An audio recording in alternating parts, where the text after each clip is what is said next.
हे rock stars, कैसे हो भाई आप सभी। उम्मीद करती हूँ सभी बच्चे हष्ट पुष्ट स्वस्थ और एकदम मस्त होंगे। और कल जो हमने पढ़ा था आई होप वो आपको समझ में आ गया होगा। आज हम जो पढ़ेंगे ये पढ़ेंगे कि जो आपकी बायोडाइवर्सिटी है उसका पैटर्न क्या है। पैटर्न का मतलब क्या होता है, कोई भी काम करने का तरीका, कैसे काम होता है ना, कब कब काम होगा। बायोडाइवर्सिटी के सेंस में क्या पैटर्न हो सकता है। बायोडाइवर्सिटी के सेंस में पैटर्न हो सकता है कि आपकी डाइवर्सिटी कहाँ ज्यादा है, कहाँ कम है, क्यों कम है, किस वजह से कम है। ये आपकी किस में आ जाएगी, ये आपके बायोडाइवर्सिटी पैटर्न में आ जाएगी। अच्छा चलो ठीक है, अगर मैं बात करूँ यहाँ पे इस बायोडाइवर्सिटी की तो आई होप आपको बहुत अच्छे से मालूम होगा कि बहुत सारे कुछ ऐसे फैक्टर्स हैं जिन फैक्टर्स की वजह से आपकी बायोडाइवर्सिटी कम ज़्यादा होती है। जैसे कि कुछ ऐसी एरिया, जैसे कि आपका डेजर्ट बात कर लो, इतनी गर्मी होती है रेगिस्तानों में, इतनी गर्मी होती है कि बहुत कम तरीके की स्पीशीज़ वहाँ मिलेंगी, बहुत कम तरीके की प्रजातियाँ वहाँ पर मिलेगी, है ना। और एक आपका कैसा हो, बहुत ही शांत स्टेबल टाइप ऑफ इकोसिस्टम है, स्टेबल टाइप ऑफ एरिया है, वहाँ पे ज़्यादा मिलेगी। जैसे कि मैं एग्जांपल के लिए कोई आपका खड़ूस सा टीचर हो, है ना, ऐसा मतलब घूर घूर के देखे खाने को जाए, उसको कम पसंद करेंगे लोग, उससे दूर रहेंगे, है ना, क्योंकि खड़ूस है वो। ठीक है, एक आपको बहुत स्वीट मेरे जैसा टीचर है, आप उसके पास भाग भाग के जाओगे, अच्छा है, समझाएगा, बहुत अच्छे से समझाएगा, कोई प्रॉब्लम नहीं है, गुस्सा भी नहीं करेगा, है ना, तो आप उनके पास ज़्यादा जाओगे तो उसके वो बच्चे जो होंगे उसके पास वो बहुत सारे बच्चों का फेवरेट होगा, है ना। तो वही सेंस यहाँ पे है। एरिया के अंदर बहुत सारे ऐसे फैक्टर्स होते हैं जो डिसाइड करते हैं कि कितने नंबर ऑफ स्पीशीज आपके किसी भी पर्टिकुलर एरिया के अंदर मिलेंगे। अब ये जो पैटर्न है ये दो तरीके से हमको देखने को मिलता है, एक लैटिट्यूडनल, एक आपका स्पीशीज एरिया रिलेशनशिप पे। ठीक है, कि स्पीशीज और एरिया का कैसा रिलेशनशिप है इसके ऊपर भी ये डिपेंडेंट होता है, इसके ऊपर भी क्या होता है, डिपेंडेंट होता है। अच्छा चलो ठीक है, पहले एक दो फैक्चुअल चीज मैं आपको कराती हूँ यहाँ पे इसके बारे में। जैसे कि मैं आपको बताती हूँ कि जो धरती है ना, जो धरती होती है, आपको पता है जो अर्थ है, अर्थ जो है आपकी कैसी होती है, बिल्कुल फ्लैट एंड गोल नहीं होती, टोटली स्फेरिकल नहीं होती, या आपकी हल्की सी टेपर्ड होती है एंड पे से, हल्की सी क्या होती है, एंड पे टेपर्ड होती नहीं, ऊपर से हल्की दबी दबी सी होती है, कुछ इस तरीके की होती है। मान लो ऐसे है, ये ऐसे ऐसे, इधर ऐसे, है ना। यानी कहने का मतलब ये है कि यहाँ पे ना ये वाला जो एरिया है, ये वाला एरिया आपका, मेरे ख्याल से मैंने खुद से गलत बना दिया थोड़ा सा, एक मिनट रुको, ऐसे ऐसे हल्का सा टेपर्ड ले लिया, बिल्कुल स्फेरिकल नहीं होगा, बिल्कुल गोल नहीं होगा, बिल्कुल गोल नहीं होगा, हल्का सा क्या होगा, टैपर्ड होगा, हल्का सा फ्लैटेंड होगा यहाँ पे, और यहाँ पे फ्लैटेंड होगा। जहाँ पे ये फ्लैटेंड होता है, ये इतने से इतने वाला पोर्शन ये हमारे कहलाते हैं पोल्स। ठीक है, और यहाँ पे ये जो जहाँ पे दूरी बन रही है हमारी, क्या बन रही है, जहाँ पे दूरी बन रही है हमारी, यहाँ पे ये हमारा होता है इक्वेटर। ये क्या होता है, इक्वेटर। और आपको हमेशा मालूम होना चाहिए जो इक्वेटर है वो लार्जर इन एरिया होता है। कैसा होता है, लार्जर इन एरिया होता है। यानी यहां से लेके यहां तक जो डिस्टेंस है वो इक्वेटर में ज्यादा है, यहां से लेके यहां तक का जो पोल्स के बीच का डिस्टेंस होगा वो आपका कम डिस्टेंस होगा। ठीक है, पहली चीज, पहली फैक्चुअल चीज। इसके अलावा अगर मैं बात करूं यहाँ पे तो आपकी एक चीज आ जाती है जिसके अंदर में बोलते हैं कि आपके पता होगा मेगा स्पोर्ट्स के बारे में, आपको पता होगा आपके क्या, मेगा स्पोर्ट्स के बारे में, कि आपकी 12 मेगा कंट्रीज होती है।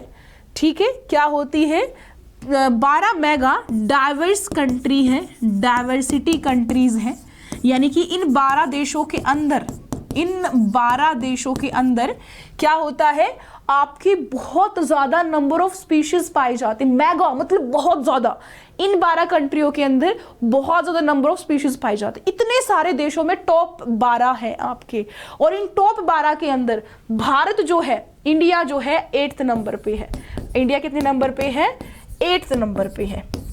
ठीक है, यानी हम 8वें नंबर पे हैं, है ना। इतनी सारी डाइवर्सिटी हमारे पास है कि हमने लाखों तो नहीं कहूँगी, मैं कहूँगी हमने बहुत सारे देशों को पीछे छोड़ दिया है। साथ में आपको ये भी मालूम होना चाहिए कि जो इंडिया है, इंडिया ऑक्यूपाई करती है आपका 2.4, आपकी जितनी भी धरती है ना उसमें से 2.4% लैंड इंडिया के पास में है।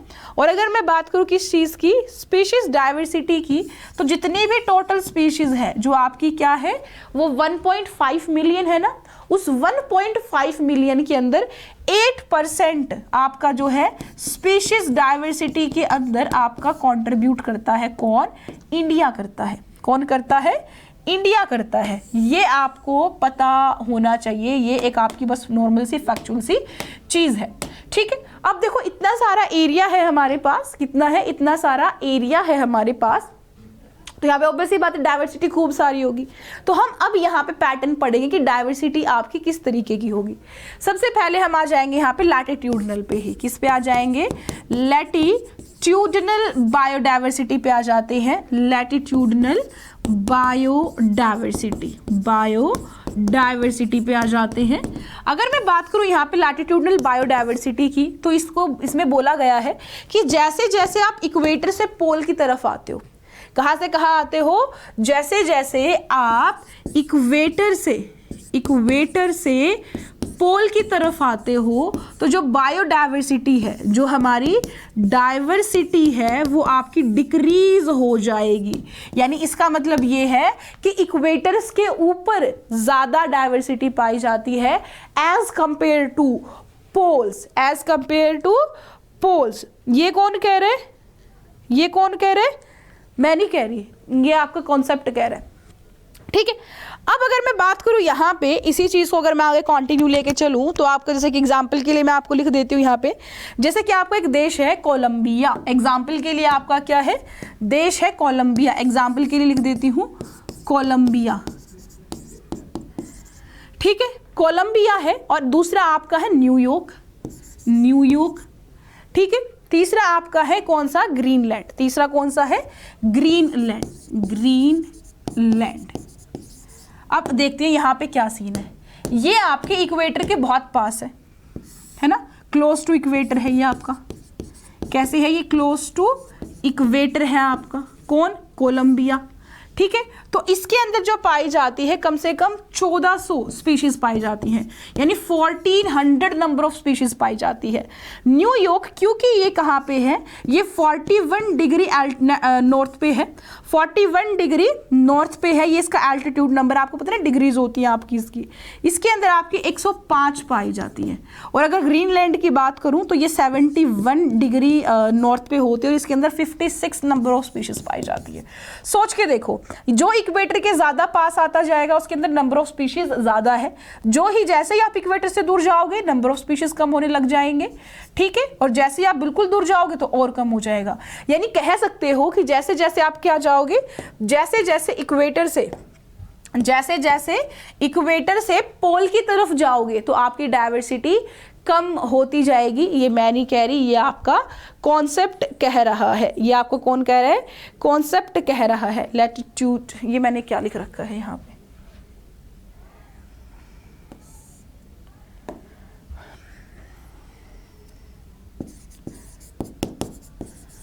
चलो ठीक है जी। एग्जाम्पल के लिए हम ले लेते हैं दो रीजन्स, एक तो आपके होते ट्रॉपिकल रीजन, एक आपके होते टेम्परेट रीजन, है ना। एग्जाम्पल के लिए ले लेते हैं इसी चीज के एग्जाम्पल के लिए।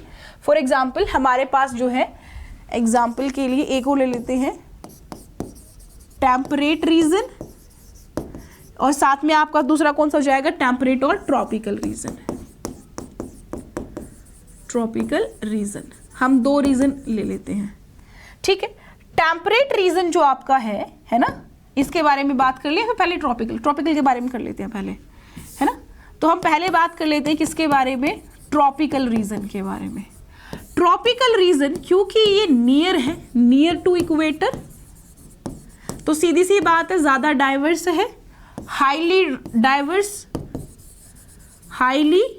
डाइवर्स, बहुत अतका डाइवर्स है ये, ठीक है। इसी वजह से इसको हम क्या बोलते हैं? इसी के अंदर आपके क्या पाए जाते हैं? इसके अंदर आपको एक चीज बोला जाता है, मैंने थोड़ी देर पहले उसका नाम भी लिया था, है ना।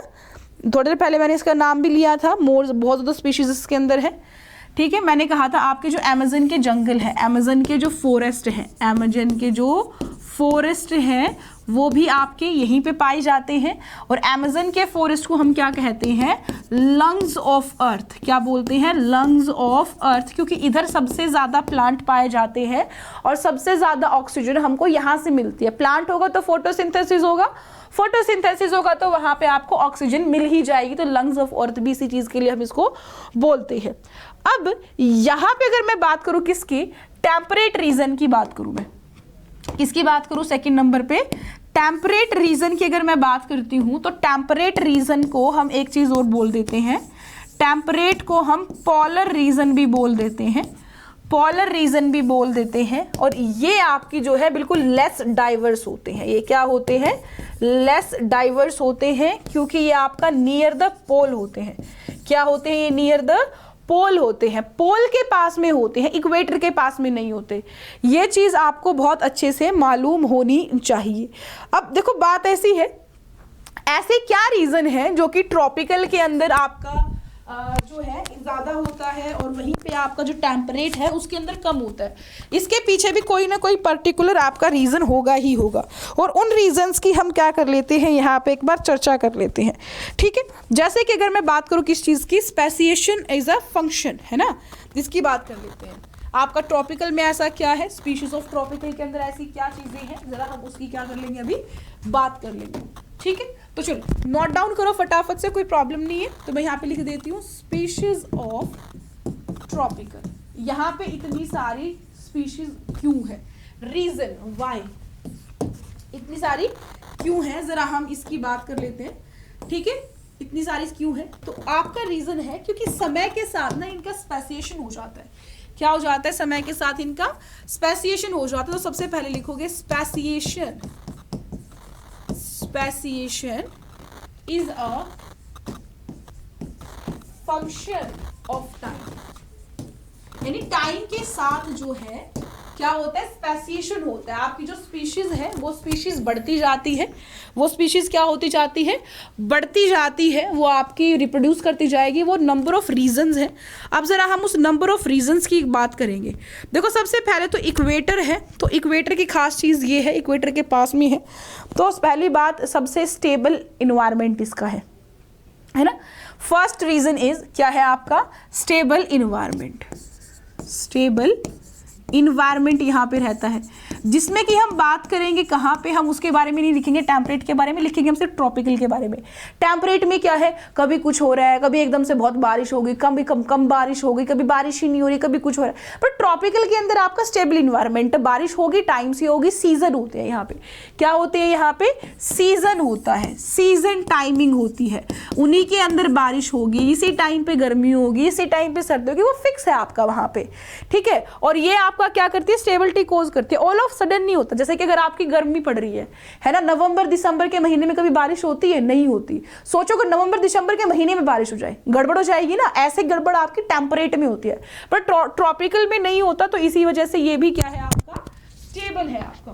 साथ में इसके अंदर जब स्पीशीज बनी, स्पीशीज की फॉर्मेशन हुई, ठीक है, क्या हुआ जब आपके यहाँ पे स्पीशीज की, लिख देती हूँ, स्पीशीज फॉर्मेशन जब हुई थी, जब स्पीशीज की फॉर्मेशन हुई, स्पीशीज फॉर्मेशन टेक्स बहुत सारे साल, टेक्स मिलियंस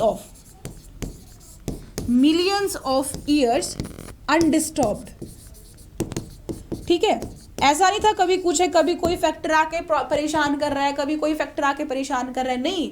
आपकी स्पीशीज की जब फॉर्मेशन हुई थी वहां पे बहुत सारे साल लगे थे और उस समय पे स्टेबिलिटी के साथ कोई ऐसा फैक्टर नहीं था जो चेंज हुआ हो। सेम फैक्टर कंडीशन के अंदर आपकी स्पीशीज की फॉर्मेशन हुई, तो इसीलिए वो आपकी डाइवर्स भी है, बहुत सारी वेरिएशंस वहां पे आ गई, ठीक है। और आपको मैंने स्टेबल तो लिख ही दिया है। साथ में एक चीज और कि आपकी जो सोलर एनर्जी है वो बहुत सफिशियंट मिलती है, सफिशिएंट सोलर एनर्जी मिलती है, सफिशिएंट सोलर एनर्जी मिलती है, ठीक है। ये है आपका पैटर्न, ये है आपका रीजन। अगर मैं बात करूं यहाँ पे इसके अलावा, तो अब आपकी बात आती है कि जो बायोडाइवर्सिटी है उसका इतना लॉस क्यों हो रहा है, उसके अंदर इतनी कमी क्यों हो रही है, आखिरकार क्या है वो रीज़न कि जो आज का फिलहाल के टाइम पे आपका है ना बायोडाइवर्सिटी के लॉसेस के बारे में पढ़ना है ना, सिलेबस के अंदर गिवन है, अगर ध्यान है तो होगा, सिलेबस खोल के देखो एक बार ज़रा, ठीक है। तो कर लेते हैं लॉस ऑफ बायोडाइवर्सिटी के बारे में बात कर लेते हैं। अभी हमको जो बात करनी है किसकी बात करनी है, लॉस ऑफ बायोडाइवर्सिटी की बात करनी है। 1 मिनट दीजिएगा मुझे।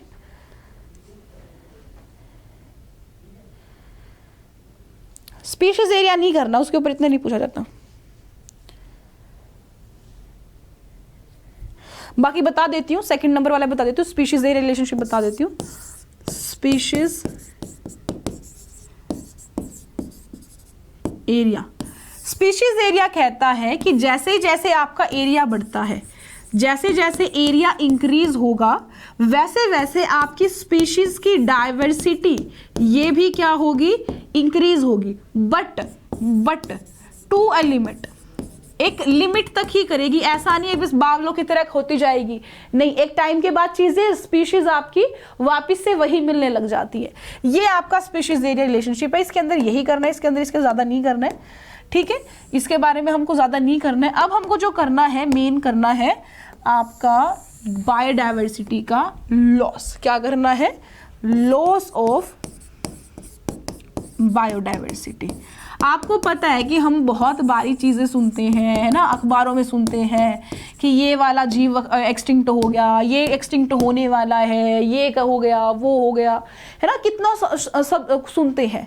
ये आपका लॉस हो रहा है बायोडाइवर्सिटी, यानी कि अगर कोई भी ऑर्गेनिज्म आपके इकोसिस्टम से जा रहा है तो पूरी चेन को बिगाड़ देगा। क्या कर देगा, पूरी चेन को बिगाड़ देगा, ठीक है, और उसको ही हम क्या कहते हैं, लॉस ऑफ बायोडाइवर्सिटी भी हम कहते हैं। अब अगर मैं बात करूं यहाँ पे बायोडाइवर्सिटी की लॉस की बात करें, हम कैसे डिसाइड करते हैं, हम नहीं डिसाइड करते, इसके लिए आपकी IUCN ही आती है, वही international union of conservation of energy. ये एक रेड लिस्ट जारी करती है, ये क्या करती है, एक रेड लिस्ट जारी करती है। इसको हम रेड डाटा बुक के नाम से भी जानते हैं, इसको हम किसके नाम से भी जानते हैं, रेड डाटा बुक के नाम से भी जानते हैं। और इसके अंदर क्या कहा गया है, इसके अंदर ये कहा गया है कि जो आपका IUCN है ना, इसने एक लिस्ट जारी करी है, और इस लिस्ट के अंदर उसने अलग अलग कैटेगरीज के अंदर आपके अलग अलग ऑर्गेनिजम्स का नाम लिखा हुआ है, चाहे वो प्लांट है चाहे वो एनिमल है, it doesn't matter it's plant और एनिमल और इट्स व्हाट, ठीक है। आपका क्या होगा, अगर आपकी वहां पे कैटेगरी है तो वहां पे उस ऑर्गेनिज्म का मेंशन ना होगा, ठीक है। और कौन सी कैटेगरीज है जो कि IUCN ने उस रेड लिस्ट के अंदर दी, जैसे कि उसने दी एक्सटिंक्ट जो आपकी विलुप्त हो चुकी है, ठीक है। दूसरी वाइल्ड एक्सटिंक्ट इन वाइल्ड, एक्सटिंक्ट इन वाइल्ड, ठीक है। Critical endangered,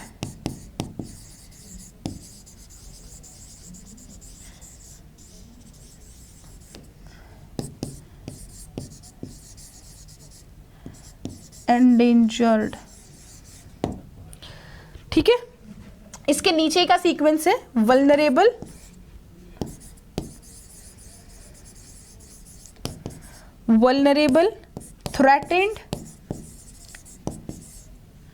threatened, rare species. अब ध्यान से सुनना, देखो क्या होता है ना, एक्सटिंक्ट यानी कि जो आज के समय पे नहीं है, जो विलुप्त हो चुकी है, जो क्या हो चुकी है, विलुप्त हो चुकी है, जो फिलहाल वो है ही नहीं।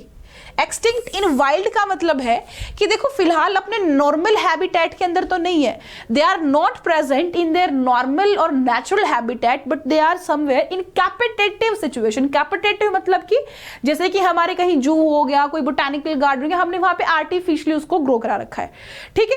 क्रिटिकल एंडेंजर्ड यानी कि अगर हमने उसके ऊपर मेजर एक्शंस नहीं लिए, मेजर एक्शन यानी स्ट्रिक्ट एक्शंस हमने उस पर नहीं लिए, तो इन फ्यूचर वो भी गायब हो जाएगी। एंडेंजर्ड यानी कि यहाँ पे हमको मेजर लेने की आवश्यकता है, पर हमको इतने स्ट्रिक्ट मेजर नहीं करना है। यहाँ पे हमको जो एक्शंस लेने हैं वो आपके थोड़ा बहुत ध्यान देंगे तो भी हो जाएगा। वल्नरेबल यानी कि वल्नरेबल के अंदर क्या आ जाता है, वल्नरेबल के अंदर आ जाता है कि हमने इनका इतना यूज कर दिया है, इतना यूज इनका कर लिया है कि आज के टाइम पे इनका ओवर एक्सप्लॉयटेशन की वजह से, इतना ज्यादा यूज होने की वजह से ये किस में आ जाएंगी, थोड़े दिन बाद एंडेंजर्ड वाले में आ जाएंगी। थ्रेटेंड यानी यहाँ पे भी वही सेम चीज, आपकी ओवर एक्सप्लॉयटेशन आ जाता है यहाँ पे भी, कि आपका ये बोलो कि हम इतना यूज कर रहे हैं आज के समय पे, इतना यूज कर रहे हैं कि इन फ्यूचर ये चीज आपकी वल्नरेबल में जाएगी और वल्नरेबल से आपका endangered then extinct. Rare species जो कहीं कहीं पाई जाती है, एग्जांपल के लिए कंगारू हो जाएगा यहाँ पे, एग्जांपल के लिए क्या हो जाएगा, कंगारू, कि कंगारू आपको सिर्फ और सिर्फ ऑस्ट्रेलिया में मिलेगा, इंडिया में नहीं मिलेगा। इंडिया के अंदर बात करूं जैसे कि सेब का पेड़ है, हिमालय में मिलेगा, कभी आपको राजस्थान में नहीं मिलेगा, आंध्र प्रदेश में नहीं मिलेगा, हरियाणा में नहीं मिलेगा। तो ये क्या हो जाता है, आपका रेयर स्पीशीज हो जाता है, कि जो जहां पे है उस नेचुरल हैबिटेट में ही रहेगी, कहीं और वो चीज सर्वाइव नहीं कर सकती है। अब रीजन क्या है, कॉज क्या है, अगर मैं बात करूं यहाँ पे किसके, कॉज की बात करती हूँ, किसकी बात करती हूँ, कॉज की, कि ये क्या रीजंस है, क्या कॉज है जिसकी वजह से ये चीज़ें हो रही है, ये आपकी चीज़ें हो रही है, तो वो आपका क्या हो जाएगा यहाँ पे, उसके बारे में हम बात कर लेते हैं। सबसे पहले तो यहाँ पे जो आपका सबसे पहले को हो जाएगा वो आएगा हैबिटेट लॉस एंड फ्रेगमेंटेशन। क्या आएगा, हैबिटेट लॉस और fragmentation, habitat loss and fragmentation, fragmentation, ठीक है। दूसरे नंबर पे ओवर एक्सप्लॉयटेशन, ओवर एक्सप्लॉयटेशन, ठीक है। तीसरे नंबर पे invasion, invasion of alien species, alien species. चौथे नंबर पे को एक्सटिंक्शन, और पांचवें नंबर पे एंथ्रोपोजेनिक एक्टिविटी।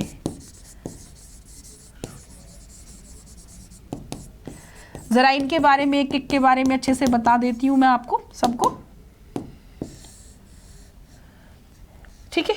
देखो, अगर मैं बात करूं हैबिटेट की, सबसे पहले कि इसने लिखा है हैबिटेट और फ्रेगमेंटेशन, यानी इनके हैबिटेट का लॉस हो जाएगा।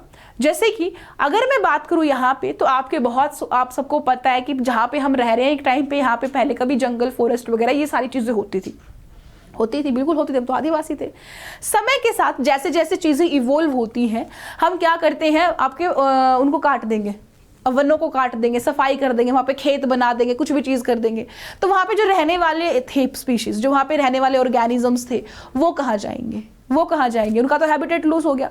या फिर हम क्या करते हैं, फ्रेगमेंटेशन कर देते हैं। फ्रेगमेंटेशन इन द सेंस, जैसे कि आपने सुना होगा एक आपका नेशनल पार्क था, है ना, नेशनल पार्क था, उस नेशनल पार्क से हमने हाईवे निकाला और वो हाईवे उस नेशनल पार्क पे जा रहा था, नेशनल पार्क के बीचों बीच से जा रहा था, ठीक है। अब हुआ क्या, अब वहां पे देखो क्या हो गया, फ्रेगमेंटेशन हो गया, आपका जो उनका नेचुरल हैबिटेट था, एक तरफ आपका ये हो गया, एक तरफ आपका ये हो गया, बीच में रोड हो गया, है ना। अब यहाँ पे हुआ ये कि हम तो नहीं वो तो नहीं आए ना आपके एनिमल्स, हम आए ना रोड से उधर करते करते करते करते करते, फिर हमारे एक्सीडेंट्स हो जाते हैं, सो चीज़ें सुनते हैं। हम क्या बोलते हैं कि ना इस शहर के अंदर ये हो गया, इस शहर के अंदर कभी तेंदुआ आ गया, कभी ये आ गया, कभी वो आ गया। एक्चुअल में वो हमारी जगह पे नहीं आए हैं, हम उनकी जगह पे चले गए हैं और वो अपनी जगह पे वापस आ रहे हैं। वो कहीं ना कहीं तो जाएंगे, वो कहाँ जाएंगे उनको छोड़ के, अपनी जगह को छोड़ के, क्योंकि हमने उनकी जगह ले ली है। तो वो आपका क्या जाएगा, फ्रेगमेंटेशन में। ओवर एक्सप्लॉयटेशन की अगर मैं बात करूं, हद से ज्यादा यूज कर लेना। जैसे कि इसका एग्जांपल हो जाता है डोडो बत्तख। डोडो बत्तख जो है आपका कहाँ पाया जाता है, ये इसका मुझे नाम ध्यान नहीं है कि कहाँ इसको पाया जाता था, इसको कहाँ पे एक्सटिंक्ट हुई थी, कहाँ की नॉर्मल थी, कुछ ऐसा म से ही है, इसका मुझे ध्यान नहीं आ रहा फिलहाल के। मलेशिया तो नहीं है, खैर मॉरिशस के अंदर डोडो बत्तख को पाया जाता था और डोडो बत्तख को एज अ मीट लोग कंज्यूम करते थे। और वहां पे उसने देखा कि इनको इतना उन्होंने डोडो बत्तख को खा लिया, इतना डोडो बत्तख को खा लिया कि वो एक्सटिंक्ट हो गई, ओवर एक्सप्लॉयटेशन हो गया। इन्वेजन ऑफ एलियन स्पीशीज, यानी कोई दूसरी एलियन स्पीशीज आ जाए।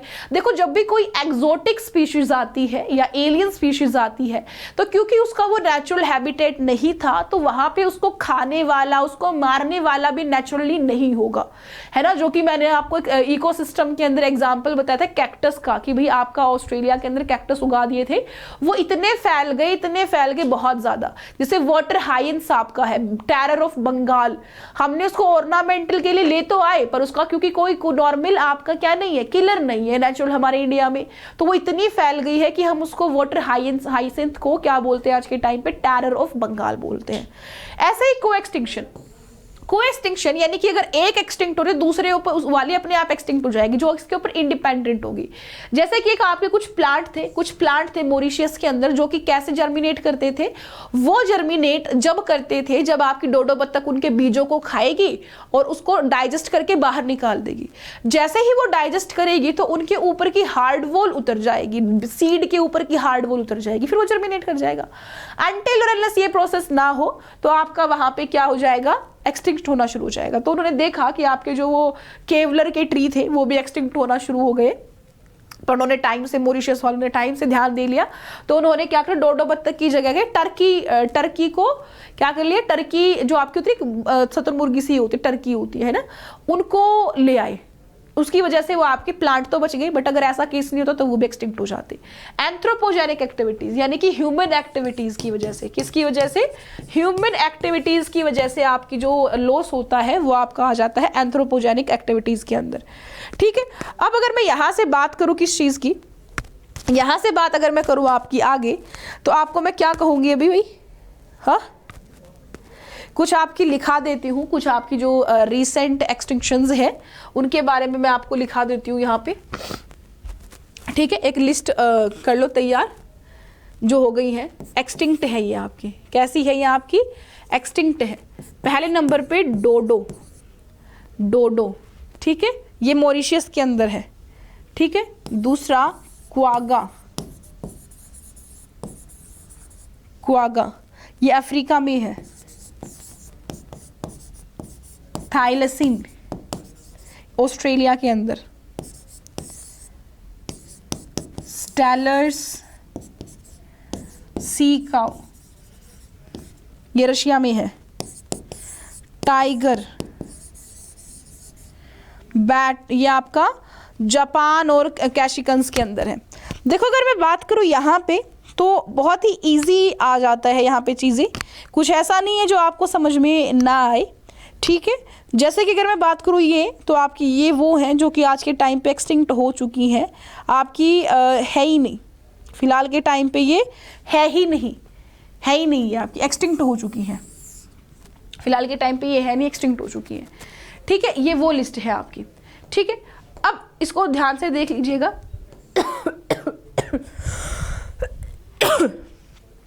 अब हमको देखो बायोडाइवर्सिटी को कंजर्व करना चाहिए। यहाँ से हमको यही तो समझ में आया कि बायोडाइवर्सिटी को कंजर्व करना चाहिए, पर बायोडाइवर्सिटी को जब हम कंजर्वेशन की बात करते हैं, जब हम क्या करते हैं बायोडाइवर्सिटी की कंजर्वेशन की बात करते हैं, बायोडाइवर्सिटी कंजर्वेशन की बात करते हैं, तो वो 3 वजह से होती है। बायोडाइवर्सिटी कंजर्वेशन हम किसकी वजह से करते हैं, 3 वजह से करते हैं। जैसे कि आपकी वो 3 वजह कौन सी है यहाँ पे, जरा हम उनकी बात कर लेते हैं, आपको इजीली समझ आ जाएगा नाम से। नोट अपने को आपसे करना, ये थोड़ा लिखना अपनी लैंग्वेज में। एक वो आपका होता है नैरो यूटिलिटेरियन यानी कि व्यू की बात आती है कि यूटिलिटेरियन मतलब व्यू, कोई व्यू है, कोई पॉइंट है। दूसरा ब्रॉडली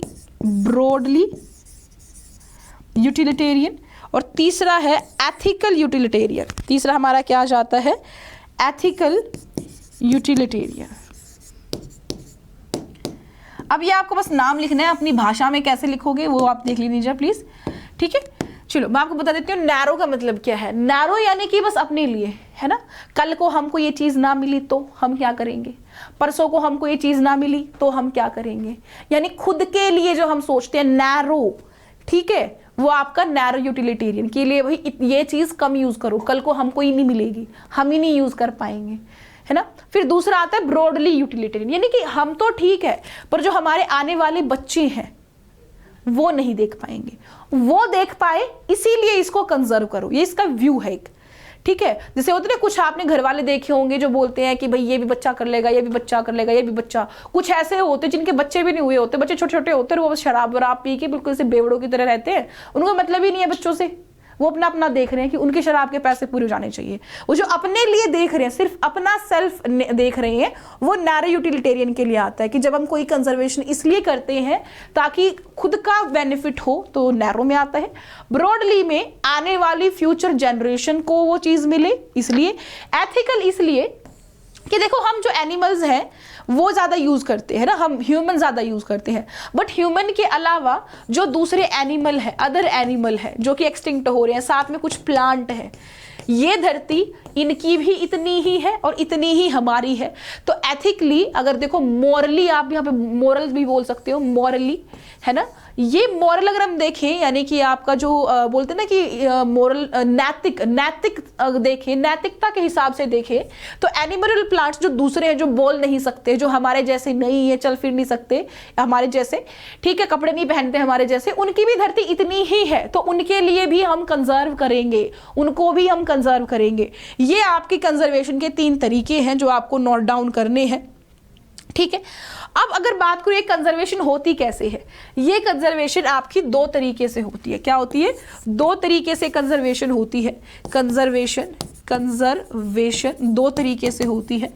एक आपकी होती है इन सीतु, कैसे होती है? इन सीतु कंजर्वेशन होती है, और एक आपकी होती है एक्स सीतु कंजर्वेशन। एक कैसे होती है? एक्स सीतु कंजर्वेशन होती है, दोनों अलग अलग होती है। देखो, इन सीतु का मतलब है कि भैया ऑन साइट, इसका मतलब क्या है? इन सीतु का मतलब ऑन साइट, जहां पे जो चीज है वहीं के वहीं हमने उसको कंजर्व कर दिया। एक्स सीतु का मतलब है ऑफ साइट, इसका मतलब क्या है? ऑफ साइट, कि हमने कहीं और ले आए उसको। जैसे कि अगर मैं बात करूं किस चीज की, इन सीतु, यानी कि मान लो मैं यहाँ की रहने वाली हूं और मेरे को प्रॉब्लम है, तो उस प्रॉब्लम के अंदर मैं यहीं पे रहूं, कहीं ना जाऊं, कंजर्व भी हो रही हूं, ठीक हो, तो यहीं पे हो रही हूं, वो इन सीतु है। और वहीं पे मैं दूसरे देश में चली जाऊं अपना इलाज करने के लिए, वो ऑफ सीतु है ना, यानी अपनी जगह को छोड़ के कहीं और चली गई मैं, वो ऑफ सीतु है ना। अब अगर मैं बात करूं यहाँ पे इन सीतु की, किसकी बात करूं? अगर मैं आपकी इन सीतु की बात कर रही हूं यहाँ पे, ठीक है, तो एक चीज आपको याद रखनी है हमेशा ही कि इन सीतु के अंदर आपके क्या क्या आ जाते हैं। इन सीतु के अंदर आपके आते हैं जैसे कि हॉटस्पॉट्स। इन सीतु के अंदर आपके क्या क्या चीजें आती हैं? जैसे कि आपके आ जाते हैं हॉटस्पॉट्स आते हैं इन सीतु के अंदर। एग्जांपल्स में लिखना है, बस खाली नोट कर लो क्या क्या चीजें आती हैं इन सीतु में। हॉटस्पॉट्स आपके आते हैं इन सीतु के अंदर। हॉटस्पॉट क्या होते हैं? कि एक पर्टिकुलर रीजन जहां पे आपकी वो स्पीशीज मिलती है, जैसे कि ऑस्ट्रेलिया है, कंगारू सिर्फ और सिर्फ ऑस्ट्रेलिया में ही मिलेगा और कहीं नहीं मिलेगा। आपका पर्टिकुलर रीजन जो स्पीशीज में रिच हो वो हॉटस्पॉट कहलाता है ना, तो वो आपका क्या हो जाएगा? हॉटस्पॉट। हॉटस्पॉट हमेशा आपका कैसा रहेगा? एक पर्टिकुलर रीजन वाइज ही रहेगा, ठीक है। दूसरा आपका नेशनल पार्क हो सकते हैं। दूसरा क्या हो जाएगा? नेशनल पार्क हो जाएंगे। तीसरा जो आपके हो जाएंगे, आपको पता होगा कि हमारे पास बहुत सारे नेशनल पार्क है ना, कम से कम 104 नेशनल पार्क है। और ये जो आपके नेशनल पार्क होते हैं वो चलाता है, गवर्नमेंट चलाती है। फिर आपका आ जाता है wild life sanctuary, wild life sanctuaries, ठीक है। इन दोनों के बीच में डिफरेंस क्या होता है कि देखो, अगर बात करूं यहाँ पे, ये आपका जो नेशनल पार्क है ये गवर्नड बाय गवर्नमेंट है ना, गवर्नमेंट ही इसके ऊपर रूल चलाएगी, गवर्नमेंट ही सब देखेगी। और हम यहाँ पे ह्यूमंस जो है इन्वेड नहीं कर सकते, हम आ जा नहीं सकते। जैसे कि आपका कोई यूज है, कोई प्लांट है, हम एक प्लांट की लकड़ी भी नहीं ला सकते यहाँ से, ये भी हमको अलाउड नहीं है। पर वाइल्ड लाइफ सेंचुरी के अंदर क्या होता है? ये आपका गवर्नमेंट के द्वारा ही किया जाता है, पर यहाँ पे ह्यूमन एक्टिविटी पॉसिबल है, पर एक लिमिट तक। पर क्या है? एक लिमिट तक। जैसे पुष्पा मूवी आपने देखी होगी, पुष्पा मूवी के अंदर वो टिम्बर लेके आता है, वो एक लिमिट तक आपका यूज करते हैं। वाइल्ड लाइफ सेंचुरी वो आपकी है, ठीक है। आपका आखिरी जो हो जाएगा, क्या हो जाएगा यहाँ पे? आखिरी क्या हो जाएगा आपका?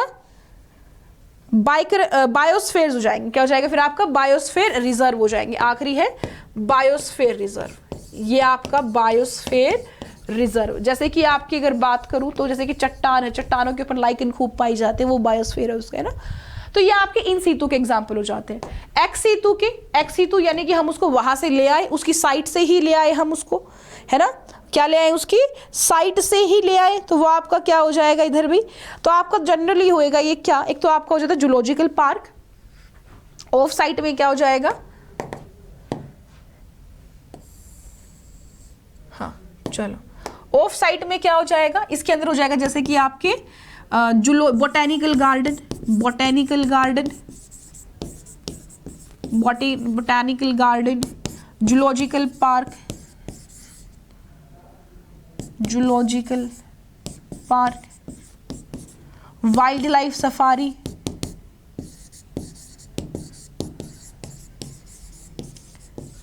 या फिर हमको क्या करना हो, या फिर हमको करनी हो कोई क्रायोजेनिक स्टोरेज, या फिर हमको क्या करना हो, हमको कोई क्रायोजेनिक स्टोरेज हमको करनी हो, तो वो भी आपका यहीं पे आ जाएगा।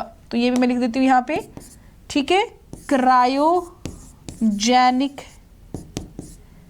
स्टोरेज। क्रायोजेनिक स्टोरेज जहां पे आपके किसी भी प्लांट के एनिमल को लिक्विड नाइट्रोजन में, कहा लिक्विड नाइट्रोजन पे स्टोर करते हैं, कम से कम -150 डिग्री सेल्सियस टेम्परेचर से कम, इससे भी कम टेम्परेचर हम रखते हैं, ठीक है। अच्छा, आपका जो इन सीतु हो जाता है ना, इन सीतु का एक सैक्रेड ग्रुप्स भी आ जाते हैं, जैसे कि आपका सैक्रेड ग्रुप्स, जैसे कि आपने सुना होगा कि कुछ ऐसे रीजन है जहां पे ना आध्यात्मिक या आप बोलो किसी तरीके की ऐसी कोई उनकी वो है, कल्चर है ना, जहाँ पे जैसे कि आपकी बात करूँ कोई ऐसा पर्टिकुलर जगह जिसका अगर बात करूँ तो एक्सटिंक्ट होने वाले हैं वो, बट उसका लोगों के धर्म में बहुत ज्यादा विश्वास है, तो आपका सरकार ये नहीं कर सकती ना कि भाई तुम पीपल मत पूजो, तुम ये मत पूजो, तुम ये मत करो, तुम वो मत करो, क्योंकि तुम्हारे धर्म में वो चीज है, तुम करोगे उस चीज को, है ना। तो आपके कुछ लोग ऐसे भी होते जो सैक्रेड ग्रूव्स है, इस तरीके से भी हम कंजर्व कर ले, जैसे पीपल है, पीपल एक तरीके की क्या है, इन सीतु कंजर्वेशन है। पीपल को कोई काटता देखा है आपने? कोई नहीं काटता पीपल को, बहुत कम लोग काटते हैं। क्यों? क्योंकि उसका धार्मिक धर्म के अंदर,